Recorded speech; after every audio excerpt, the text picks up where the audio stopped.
रिया भक्ति पवित्र कहानियां।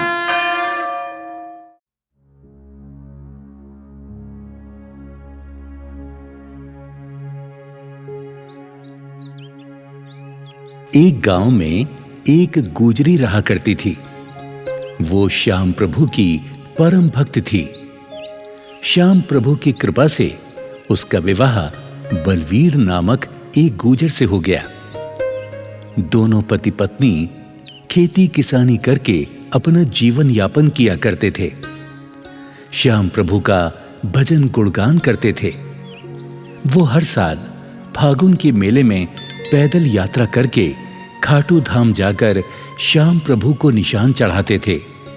लड्डू, चूरमा और माखन मिश्री का भोग लगाकर वरदान मांगते थे।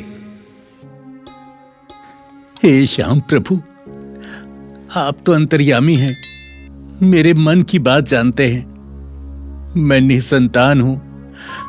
आप मेरे घर में एक फूल खिला दें। बड़ी कृपा होगी भगवान, बड़ी कृपा होगी।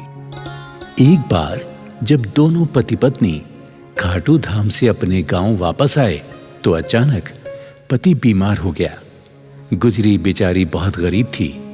वो उसका ठीक से इलाज भी नहीं करा पा रही थी। वो श्याम प्रभु से अर्जी लगाती थी। हे श्याम प्रभु, मेरे पति को शीघ्र ही स्वस्थ कर दो। इनके सिवा मेरा इस गांव में कोई सहारा नहीं है। लेकिन गुजरी को क्या पता कि उसके पति की आयु विधाता ने इतनी ही लिखी है। चारपाई पर पड़ा हुआ वो अपनी पत्नी से बोला,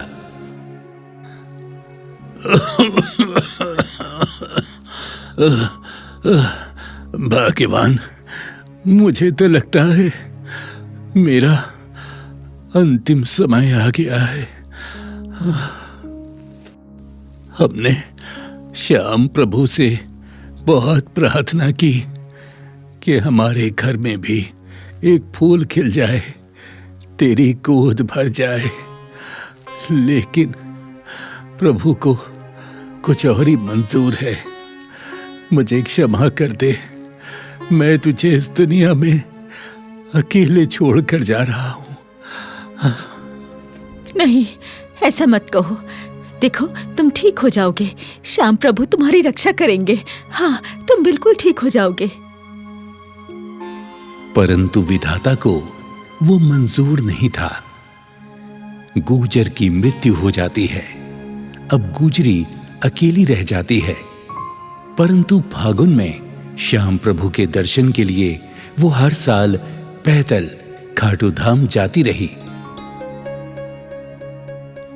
एक बार जब वो खाटू धाम जा रही थी तो उसे बियाबान जंगल में एक नन्हा सा बालक रोता हुआ मिला। उसे देखकर गुजर ने चारों ओर देखा, पर बालक के पास उसे कोई नजर नहीं आया। गुजरी ने सोचा, ये मेरी श्याम प्रभु की ही इच्छा है। जो इतना सुंदर बच्चा मुझे मिला है, मैं इसका पालन पोषण करूंगी। गुजरी ने उस बालक को श्याम प्रभु का वरदान समझकर उठा लिया और उस बालक को लेकर अपने गांव चली आई। जब गांव आई तो लोग पूछने लगे कि ये बालक तुम्हें कहां से मिला?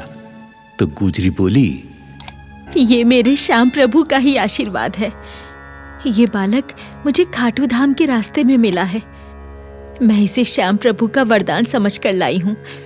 अब ये मेरा बालक है, मैं इसका पालन पोषण करूंगी। हाँ, इस बेचारी का तो कोई सहारा ही नहीं। श्याम बाबा ने शायद इसीलिए इसको ये बालक दिया है। जय हो खाटू श्याम बाबा की, जय हो, जय हो। गुजरी उस बालक को बड़े लाड प्यार से पालने लगी। धीरे धीरे बालक 10 बरस का हो गया। हर साल पहले की तरह गुजरी बालक को लेकर फागुन मेले में श्याम प्रभु के दर्शन करने जाती रही। एक समय गुजरी बहुत बीमार हो गई तो वो श्याम बाबा से हाथ जोड़कर प्रार्थना करने लगी। हे श्याम प्रभु, मैं हर साल तुम्हारे दर्शन को पैदल पैदल जाती थी, मगर आज मैं विवश हूँ। मैं बीमार पड़ी हूँ, लाचार हूँ, चल फिर नहीं सकती। मुझे क्षमा करो प्रभु, मुझे क्षमा करो। मैं कैसे तुम्हारे मेले में आऊं? मुझे क्षमा करो प्रभु। माँ, तुम क्यों रो रही हो? मैं बड़ा हो जाऊंगा तो तुम्हारा इलाज शहर के किसी बड़े डॉक्टर से करवाऊंगा। तुम रो मत माँ। बेटा, मैं अपनी बीमारी से नहीं डरती। मुझे मौत का कोई भय नहीं। मैं तो सिर्फ अपने श्याम प्रभु से बिछड़ने के कारण रो रही हूँ। तुम चिंता मत करो माँ, श्याम बाबा हमें जरूर फागुन मेले में बुलाएंगे। इस प्रकार माँ की श्याम प्रभु के दर्शन की अभिलाषा को देखकर बेटा हमेशा सोचता, क्यों ना अपनी माँ को अपनी पीठ पर बैठाकर खाटू धाम की यात्रा कराऊं, माँ को फागुन मेले में ले जाऊं। जब बेटा 18 वर्ष का हो गया तो उसने निर्णय लिया कि वो अपनी माँ को जरूर खाटू धाम ले जाएगा और अपनी माँ से बोला, माँ, तुम दुखी क्यों होती हो? जब तुम्हारा बेटा है तो तुम चिंता ना करो, मैं तुम्हें अपनी पीठ पर बैठाकर खाटू धाम लेकर जाऊंगा। चलो माँ, तुम तैयार हो जाओ, हम लोग जल्दी ही चलेंगे। बेटा, खाटू धाम बहुत दूर है, तुम थक जाओगे। माँ, दुनिया के बोझ से माँ का बोझ उठाना ठीक है।